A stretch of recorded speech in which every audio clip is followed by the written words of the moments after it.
My search led me to the study of the spiritual forces with which all of us are blessed. And it was in this field that I came upon a clue which has enabled me to help millions of people to find their earthly destinies. I want to describe my discovery in the simplest terms possible, because it will reveal to you why it is true that whatever the mind can conceive and believe, the mind can achieve, regardless of how many times you may have failed in the past or how lofty your aims and hopes may be.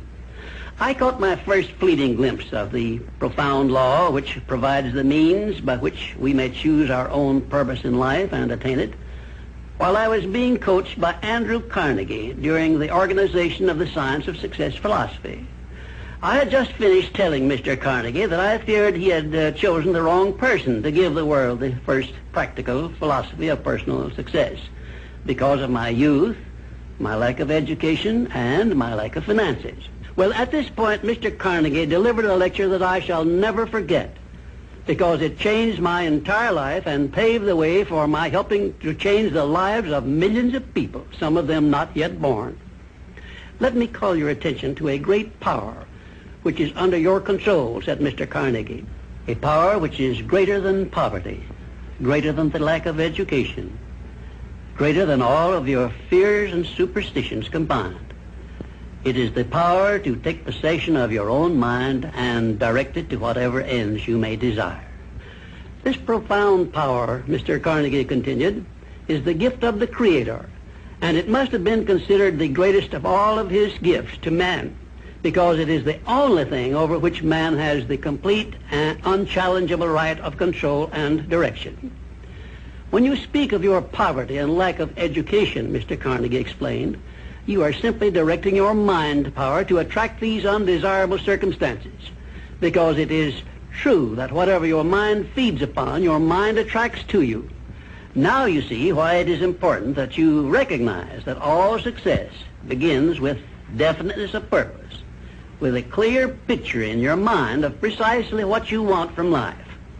Then Mr. Carnegie continued his speech with a description of a great universal truth which made such an impact upon my mind that I began then and there to give myself a new outlook on life and set up for myself a goal so far above my previous achievements that it shocked my friends and relatives when they heard about it. Everyone, said Mr. Carnegie, comes to the earth plane blessed with the privilege of controlling his mind power and directing it to whatever ends he may choose.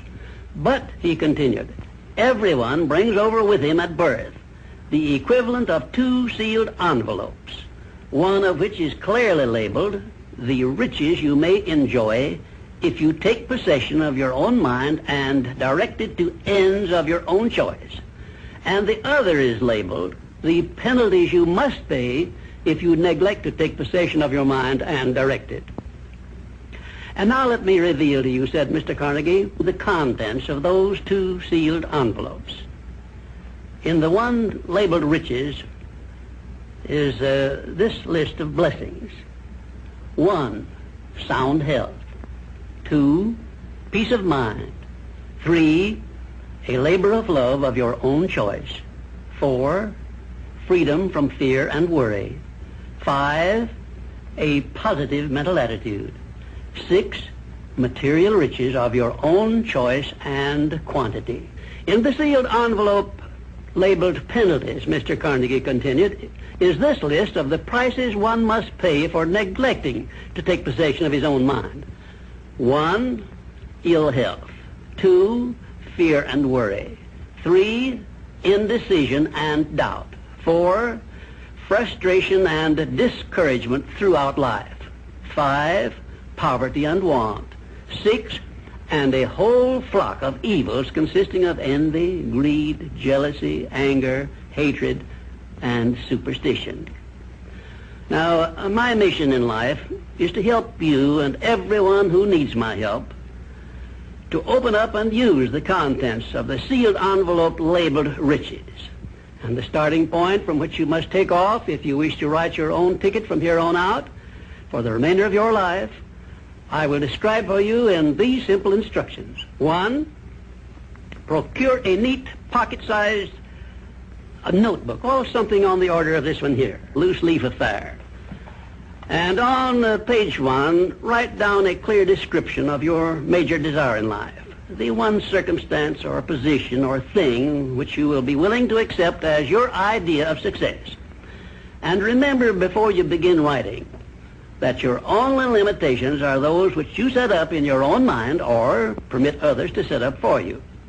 And 2, on page 2 of your notebook, write down a clear statement of precisely what you intend to give in return for that which you desire from life. And then start in right where you stand now to begin giving. And 3, memorize both of your statements, what you desire and what you intend to give in return for it. And repeat them at least a dozen times daily. And always end your statements with this expression of gratitude for the blessings with which you were gifted at birth. I ask not, O divine providence, for more riches, but more wisdom with which to accept and use wisely the riches I received at birth in the form of the power to control and direct my mind to whatever ends I desire.